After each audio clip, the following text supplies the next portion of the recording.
Tövəndə mən bir şu UI layihələrdə köprək işlətdiğən qatlanğan xəritəninki görünüşünü hasil qılay. Bunun üçün faylın içindən yenidən qurish deb bir hüccət açdım. Oxşaş razmınları başqa hüccət açqanımızға cəzimləşdirdim. Cəzimləşdirgənin yağı oq rənglik bir bət içildi.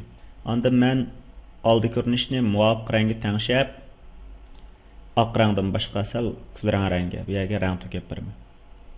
Rəng töküb bəsəm oq rəngdən başqa rəngə özgərdi. Ondan keyin mən dikdört bulan şəkillik şəkilsiz quralını edib yol qurallarını açdım. Bir dana dikdört bulan şəkillik şəkilsizmi? Muvafiq çoğunluqda olsun. İçkiga to'ldirilgan rangni bu xil rangga qo'yayman. Qaysi xil rang osonli bo'ladi? Bu ichiga to'ldirilgan rang bak muhim emas. Ondan keyin knopka taqsidan Ctrl G ni bassam, qavatdan bir qavat ko'paydi, 2 qavat, 3 qavat ko'paytdim. Jami 4 qavat bo'lsin. Ko'paytganning yoqi bu qavatlarni ayrim ilib men endi tangshashib boraman. Birinchi qavatni muvofiq holatda tangshay. Hem bunu tanışışda men mushu ikki qurolni jiqroq ishlatmay, ikkinchi birisini tanlash uchun Ctrl knopkasini bosib olib, ekranga yoki shu jismga birini cheksak bo'ladi. Hozir buni tanishib boraman. Birinchi qurolni dedim, knopka taqsidan Ctrl ni bosib oldim, endi ma nuqtaga cheksam, nuqta tanlash quroliga o'zgardi. Hozir ikkinchi qurolga o'zgardi, mana oldidagi belgimaga o'tibdi. Ondan keyin men buni muvofiq tanishayman.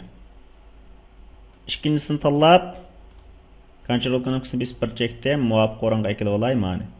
Ekilib olgandan keyin knopka taqsidan Ctrl ni bosib, mana ustiga tortayman. Mana biroz ustiga tortay. Mana buni mayagroq ekilay. Biroz cho'ngaytay, mana cho'ngaytdim.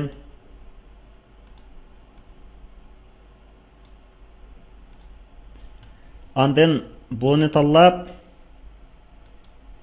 nuqta o'zgartirish orqali buni mayaga keldim. Boshqa shaklda tanishib oldim. Hamda ma oraliqdagi azroq farqlarni muvofiq tanishayli. Bularni biroq tanladim, tanlasam 4 yil qavat tanlandi. Tanlagandan keyin men Ctrl G bilan knopka taqsiga bir guruhlab olaman. O'tirib muvofiq o'ringa yetkazib olgandan keyin ondan bu rasmdan chiqarib navbatdagi xaritani mushu turning ustiga olaman. Oldim. Olgandan keyin qarasam, bu guruhninki ustiga chiqibdi. Ammo buni bak cho'nkan biroz kichiltay. Muvofiq cho'nlikda kichiltayli.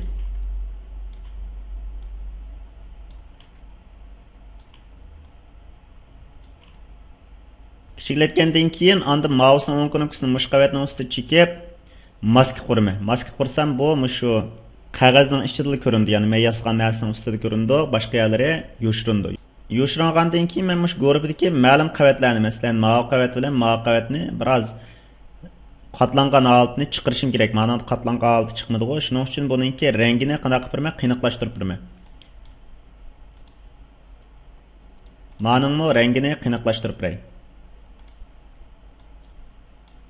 Qiyiq bo'lsin. Qiyiq bo'lganning yoqi ondan mana shuniki normal degan turni soft lightga almashtirayman. Almashtirgandan keyin mao guruhning ustida mousening o'ng knopkasini chekib, buning ichidan unum berma degan turni ijro qilib, buning sirtiga bir siziq beray. Siziq versem, qora siziq chiqdi. Men buning rangini oq siziq o'zgartay. Oq siziq o'zgartdim. Miqdor 3 bo'lsin.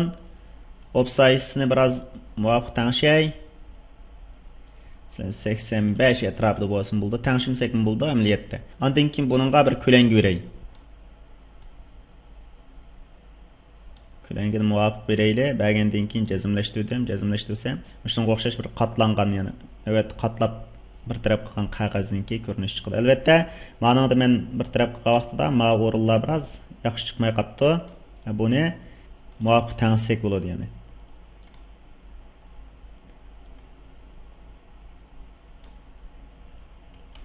Muvofiq qilib tangshab qo'yma. Ma ranglarni o'zimiz muvofiq bersak bo'ladi.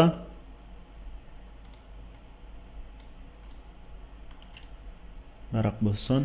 Shuning bilan bu misolimiz mana shu yerda oxirlashgan bo'ldi.